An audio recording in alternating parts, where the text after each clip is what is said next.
and we're going to look at TY in this video. And TY is an extremely fast Python type checker and also a language server as well, and it's written like the other tools in Rust, which makes it extremely fast. Now this tool could potentially replace type checking tools in Python such as MyPy and Pywrite, and it has the potential to be much faster than both of those tools as well. So let's scroll down to the README at the moment. And before we dive in, note the warning here.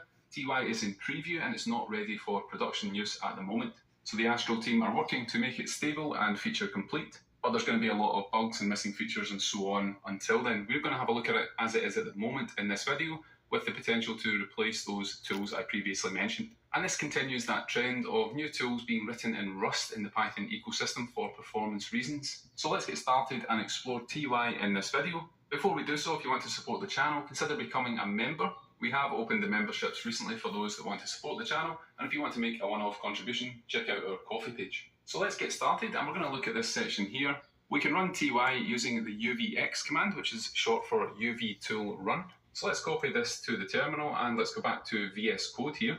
Now I have a function that we're going to write here called discounted price. It's going to accept a price and a discount percentage, and it's going to return a discounted price. We're going to perform some of the type checking on this code here, so we'll write that in a second, but let's go to the terminal. Now what we're going to do is actually initialize a project here, and let's give it a name of ty demo. So ty_demo, that's going to create the files in this directory.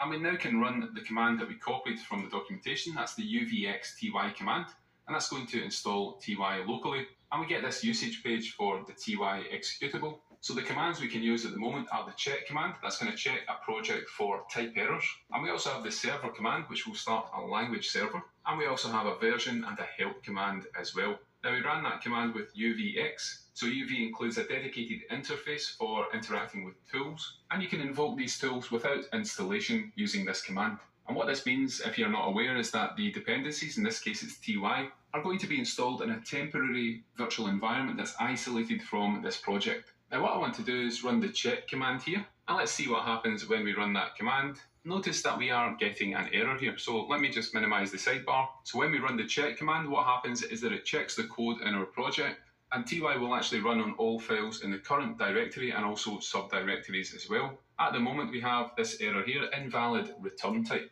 So the function that we have here called discounted price can implicitly return none, and that's not assignable to the type int or float. And that makes sense at the moment because we don't have a body for this function. So if we were to call this function at the moment, it's going to return none. So I'm going to print out that function here. Let's call it discounted price, and we can pass in a random price and a random percentage of 15% and save that.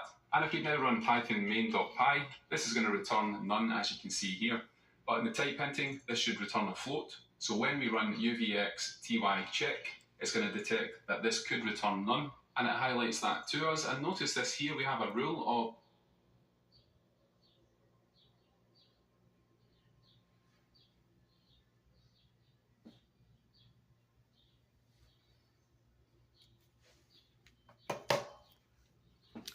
Let me explain. Up, down, left, right, A, B, and start. All day, I dream about Starbucks. I think they serve righteous coffee in the best way. Sometimes it's all there right for the taking. I grab my honey and drizzle my nizzle for shizzle to his house, right? On the way home. And when I'm through with you, we'll be seeing you soon sometime.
Oh, how wondrous life can really be on a good day.